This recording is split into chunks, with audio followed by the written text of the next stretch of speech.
Hello, my wonderful viewers, and welcome to another episode of Betty Adams Overanalyzes. Today, we are going to take a look at Kikoru, or rather, we are going to take a look through the eyes of the character Kikoru Shinomiya from Kaiju number 8. So, for those of you who might not know, Kikoru Shinomiya is a private in the Kaiju Defense Force of Japan in a world set about either 5 minutes in the future or in the modern day Japan, but where kaijus are just a fact of reality. They've been around forever. They're just like any other large, dangerous creature. They seem to emerge from the trenches in the Pacific Ocean and come up onto Japan. And Japan, being the kaiju capital of the world, is, of course, the place where our story takes place. Now, Kikoru isn't the main character, but she has a lot of classic shonen main character attributes after all. She is driven to be the best and the strongest to protect her friends.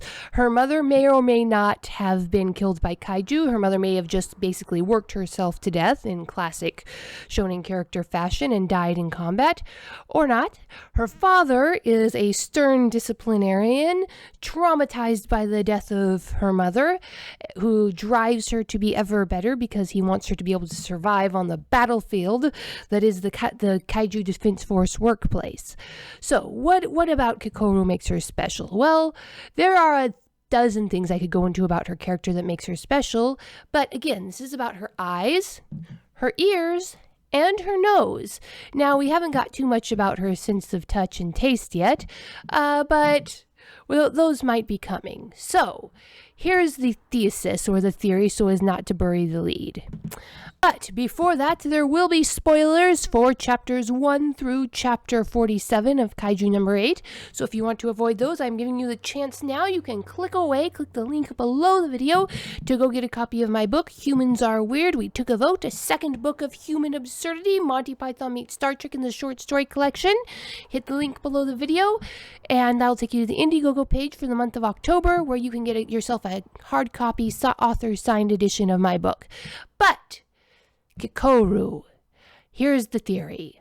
Kikoru has some sort of enhanced ability to detect kaiju. This acts as not a sixth sense, but as an enhancement of the rest of her senses. Or possibly a sixth sense? I'm not sure yet. There's a lot of overthought between those two concepts. So, where does this come from? Why is it strange? Would it even really be strange? So, let's talk shonen main character and secondary character characteristics. So, in most shonen manga, if there's any fighting at all, the main character has superhuman sensory perception. Even if it is a 100% grounded in reality, the simple fact that most trained martial artists are more aware of their surroundings, they have more situational awareness, they're more spatially aware, because when you daily go into situations where you'll get hit in the head with a stick, if you're not spatially aware, it tends to make you more spatially aware. So in real life, most martial artists are more spatially aware. In fact, one of the reasons that I take Kung Fu and I study Kung Fu is to become more spatially aware, because quite frankly, I walk into walls. Middle of the day, dead sober, I into walls. It's just a daily part of my routine.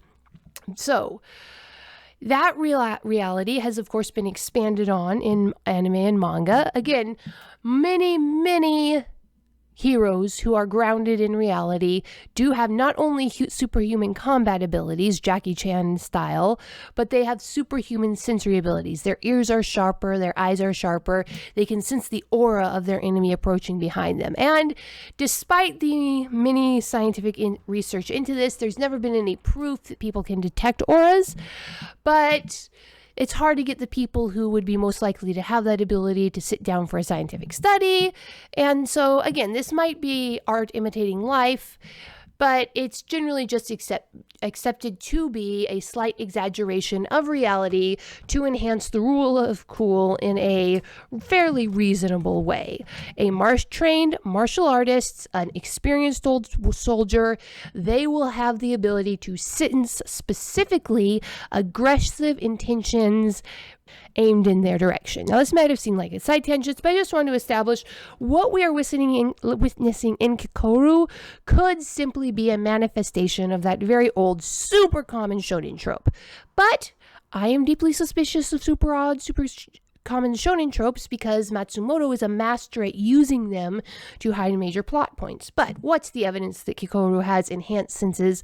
And what is the evidence that Matsumoto wants us to be aware of this? Because that's the thing. If it's just a plot element, it should be in the background. You shouldn't have entire panels and entire panel series focusing on it. But we do. In fact, this is essentially our first introduction to Kikoru. Back in, I can't remember if it's chapter 3 or chapter 4, Kikoru meets Kafka in the parking lot. She leans up to him and says, "Is it just me or do you reek of kaiju?" Now, this might, even at the time I thought that might be an indication of her having kaiju sensing capabilities, because at that time Kafka was hosting the little guy and could transform into kaiju number 8, but he wasn't transformed. There was no reason to suppose the scent would be on his clothes. And Reno points out, very legitimately, that they work in kaiju disposal and they've come in the company car, so it's entirely possible that they do genuinely smell of kaiju and Kikoru just has a particularly sharp sense of smell, or not, if the stench of kaiju is that bad. And we have Kafka mention that it's that bad. That's in fact one of his very first lines when he's in his apartment, decompressing from his hard day of work cleaning up that kaiju that Mina killed in the very first panel of the series. He says, the stench never comes out. So Kafka established that he does in fact stink of kaiju, and Reno said, look, we're kaiju disposal workers, and Kikoru accepted it as just a fact. Okay, so she just didn't expect disposal workers to be here at the Defense Force application exam. Then we have the second main incident. It's when Kikoru is sitting there in her everyday clothes with Kafka and Reno in the cafe where they're kind of debriefing her about the situation, where they've explained Kafka's situation with Kaiju number 8. She's made the threat, if you go rogue, I'll kill you. Kafka accepts that. And then she goes, if you ever meet that thing in the wild, and then she explains about the tell, how to tell if it's going to shoot you by the finger gesture. Now, when did Kikoru have a chance to analyze that? So she mainly battled the Hanju, not Kaiju number 9 himself. In fact, Kaiju number 9 really only shot her once. Yes, there were multiple impacts, but he only pointed his finger at her once. And now how she said what she said was very interesting. She said, at first I thought it was witchcraft or something, but then I realized that he had a tell. And then she explained about the finger pointing and the bulbous swelling on the finger that would result in the blast wave, shock wave going out. So, how did she figure that out? She was already exhausted from pushing herself in the application process.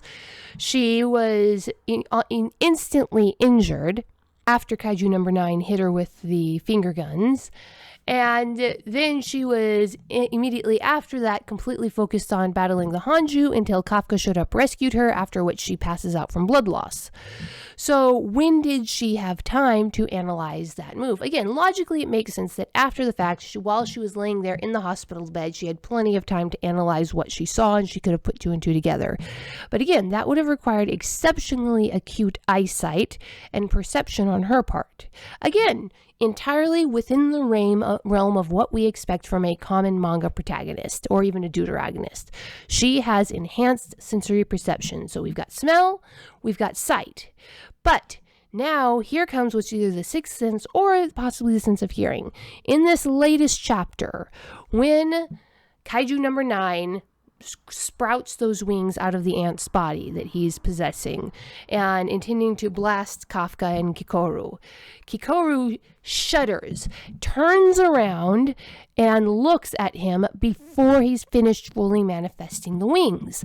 And most importantly, and what made me think about this theory in the first place, Matsumoto dedicated an entire panel to it in an incredibly panel-dense chapter. Lots of little panels, there's a lot of story going on, but even with all the story going on, Matsumoto thought it necessary to show Kikoru shudder in reaction to Kaiju number 9's power-up before it showed the physical evidence of the power-up. Now, given the timing of these panels, it is possible that Kikoru heard a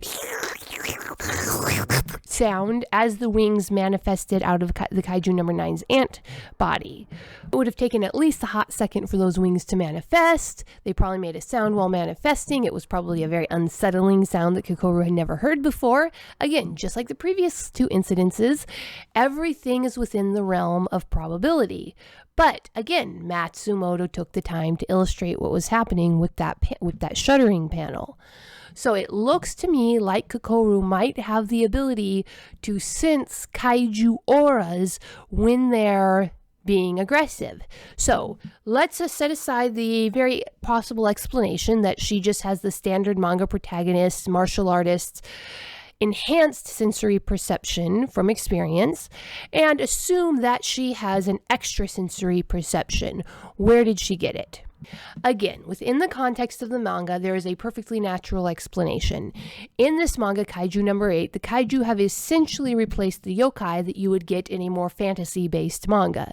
And in every single yokai fantasy-based manga, you have guaranteed at least one bloodline in that manga that is capable of detecting the yokai, the demonic energy that they give off, the otherworldly presence.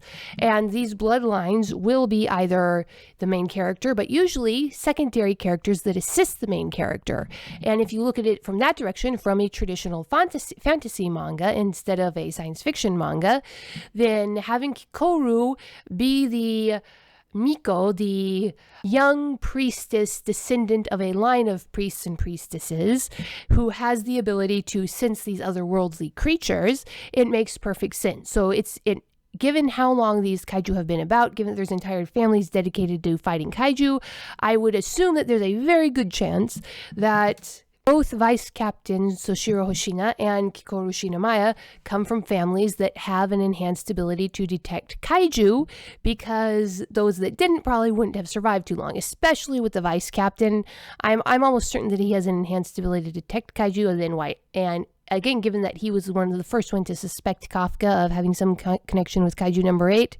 So it is entirely possible, if even given the clues within the manga, and not just manga in general, that Kikoru belongs to a bloodline who has the ability to detect kaiju, because that is something that would be heavily selected for via natural selection in a world where kaiju were real. For instance, large cats like lions, tigers, and leopards have a very distinct odor to them. Many people can smell that very intensely, and especially if their ancestors grew up in places where there were lots of lions and tigers and leopards. So Kikoru, who grew up not just genealogically in this context, but personally in this context, it makes full sense that she would simply be a descendant of a line that has this power, this extrasensory perception. So the powers just might be naturally hers. It's just something that people have. These people happen to make good defense force officers. A lot of them end up into the defense force, like Vice Captain Hoshina and Private Shinomiya. So that's kind of the natural explanation number 1. Then you have the suspicious explanation number 1. The suspicious explanation number 1 is that Kikoru does belong to a family that has been battling kaiju for a long time. Has Kikoru been deliberately genetically modified to be able to detect kaiju? Has she been enhanced somehow, either by her father and or her mother, to become the perfect kaiju slayer? Did her father decide that if she was going to be out there risking her life, he wanted her to be able to have that extra edge on survival? It's possible. This has kind of a sub-theory.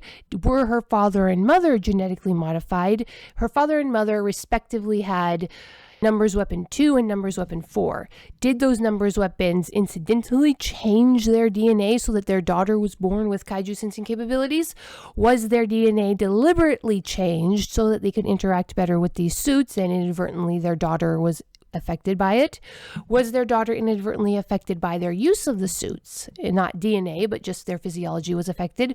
Were they or their ancestors before them deliberately genetically modified by the defense force to be able to be better kaiju hunters, and their daughter just inherited that as a natural course? So that's suspicious answer number 1. Then you have suspicious answer number 2. We do not know that Kafka was the first person to ingest a kaiju.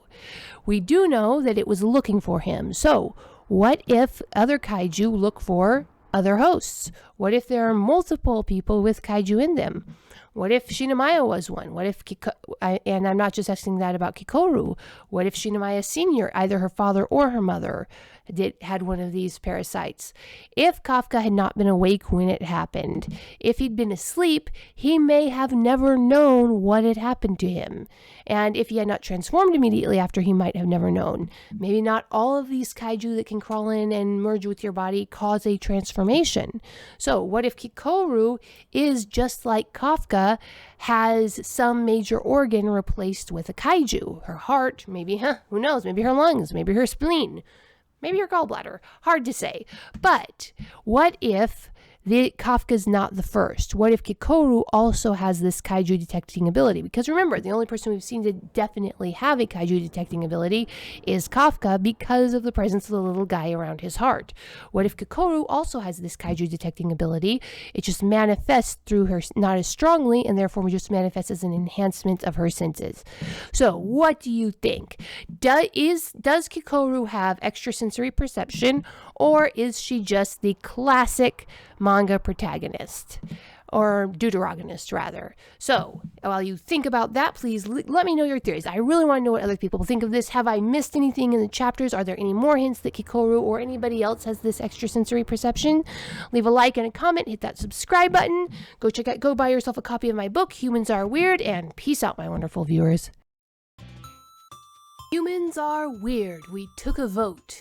Available on Indiegogo for the month of October 2020 and available for in demand through November. Humans Are Weird, We Took a Vote. Monty Python meets Star Trek in the second book of Human Absurdity, a short story collection that will have you chuckling for years to come. Humans Are Weird, We Took a Vote, available on Indiegogo. Go and get your copy now.